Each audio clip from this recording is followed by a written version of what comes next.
Rahul Gandhi's stellar performance in the parliament. I've been listening to the speech made by the leader of the opposition, Shri Rahul Gandhi, in the parliament, participating in the parliamentary discussion on Operation Sindhoor.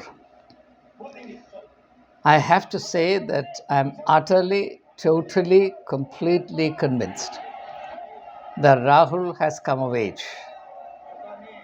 And his maturity adds a fresh and new dimension to the parliamentary debate, which has lacked something like this input for quite a while now.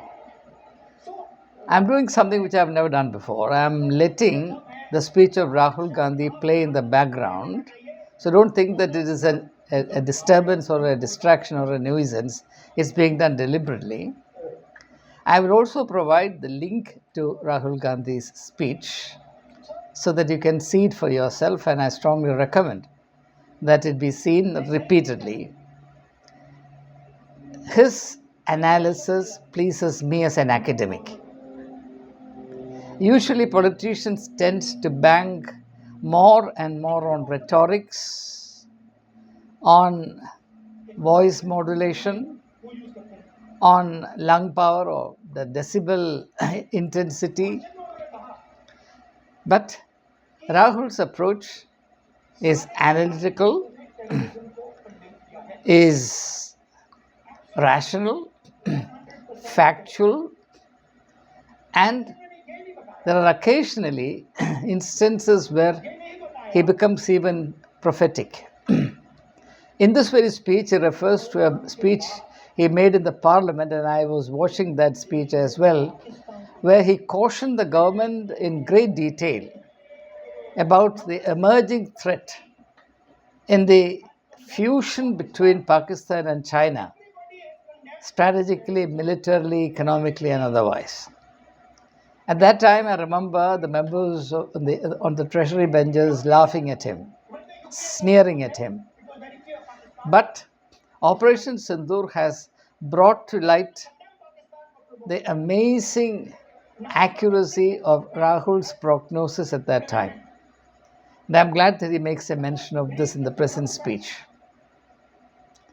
And no sensible Indian will or can disagree with any point that Rahul Gandhi makes in this comparatively brief speech. And many of the points that is made are fresh and new, which shows that his vision for India, his capacity to understand political developments, strategic nuances, foreign policy doctrines, all have come of age. I have no doubt about it. And this augurs well for India. But unfortunately, it belongs to a party. Let me now cut out Rahul Gandhi's speech. Unfortunately, belongs to a party which is nowhere near the mark. I feel sorry for Rahul because he has to carry the burden of a party which has lost its vitality a long time ago. The main reason why Congress has lost its steam is that its regional leaders at the state level are all obsessed with themselves and hardly anyone cares for the party. They're like vultures sitting around a carcass trying to tear and pull away as much as they can. And this has come to light repeatedly in Kerala, and I don't have to go into specifics. It's not merely that the regional leaders are, barring a few exceptions, not up to the mark, but it's also that many of them lack the courage of conviction. They don't have the courage that this young man has. Well, he's 54. There's no one in the Congress party. In fact, there is no one in the opposition parties, barring Mamata Banerjee, who has Rahul Gandhi's guts. And that, again, is something that sustains the hope of India's democracy retaining its robustness and its health, because, as everyone agrees, the health of a democratic polity depends on the authenticity and vitality of the opposition. For want of due and enlightened opposition, a democracy could gradually decline into dictatorship. And in that sense, perhaps Rahul Gandhi is playing a role, the significance of which he himself doesn't seem to realize. His role today carries a significance that goes way beyond himself, way beyond the Congress party.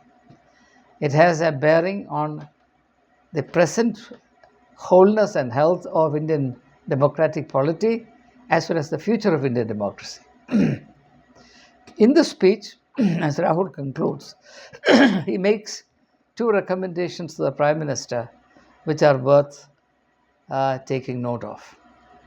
Rather, he makes two very significant requests, both of which have tremendous futuristic significance, as the reason why I make a reference to them here and now. The first request he makes is, and let me try and quote his words as he uttered them: "Please don't let India become a theatre of the war between major military powers." Now, he did not elaborate on this, but I can catch the many nuances of that statement. It's a classic example of a laconic statement. It looks like an understatement, but it's the understatement of a very, very significant truth of futuristic implications. The second request he makes is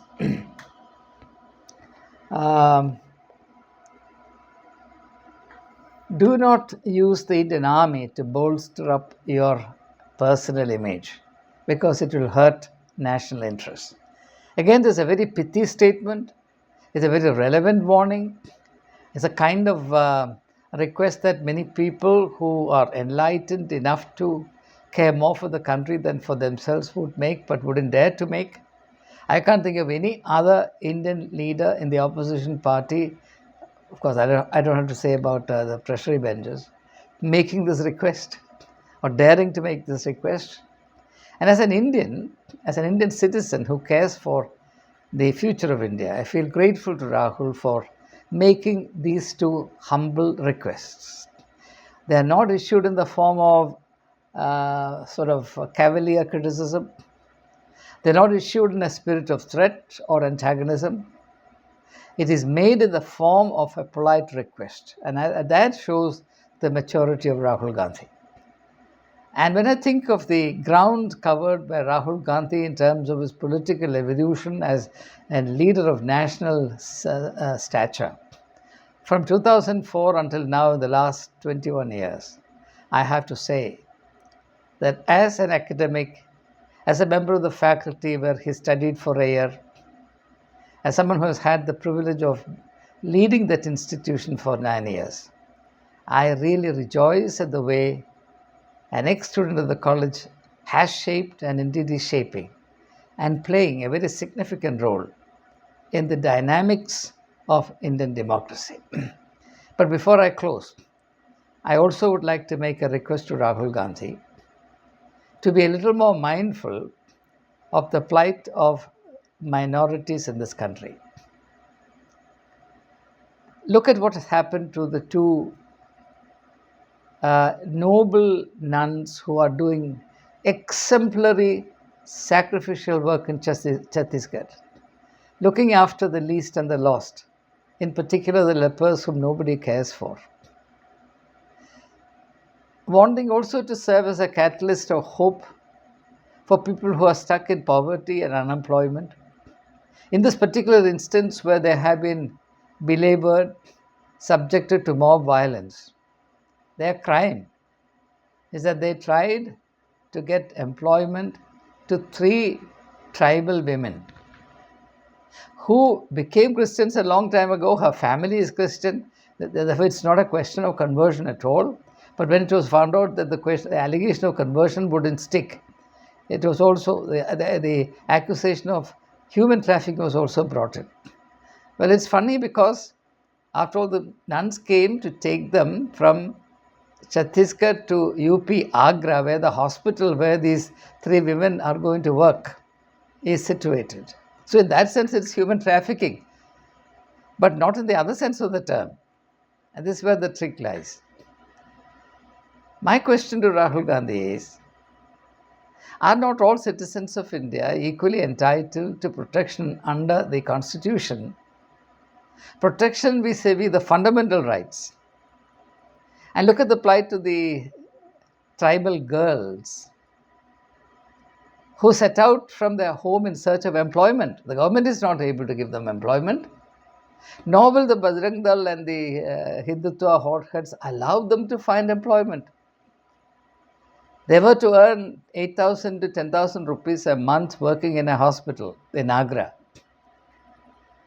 And there is enough evidence to prove the truth if anyone is interested at all in the truth. Are we to believe, Mr. Rahul Gandhi, that these 3 tribal girls should not have the right to work simply because they happen to be Dalits?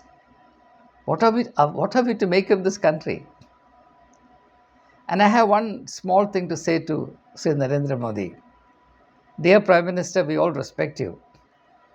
But please understand that India will be respected overseas among the Committee of Nations only if India shapes itself into a modern democratic polity where rule of law is real, where fundamental rights of all citizens, all people are respected and given effect to.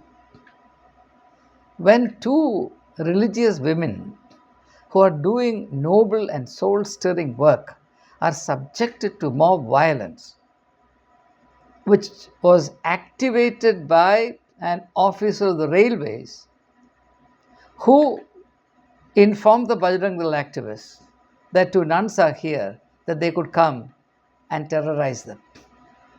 That officer of the railways has to be dismissed forthwith because he is seriously guilty of a crime against women, crime against the Constitution.